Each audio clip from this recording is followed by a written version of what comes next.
đời sang bên nạc ruộng căn râm chun mùi ắt lu râm khel ni treo thơ đồ tê chúa là anh hagin mê khi lệ khăn tì thì sẽ lòng chúa mà in căn chuan liêu nắng dây đàn to nay đô linh bùi thinh tôi sẽ về thâu bộ phịch phá trang vượt nạc in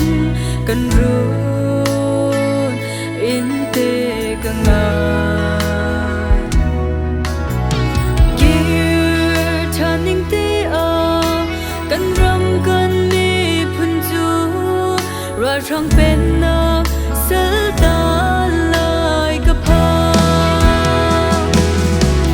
lấy kia đi chín mi phun hôi đó bất chia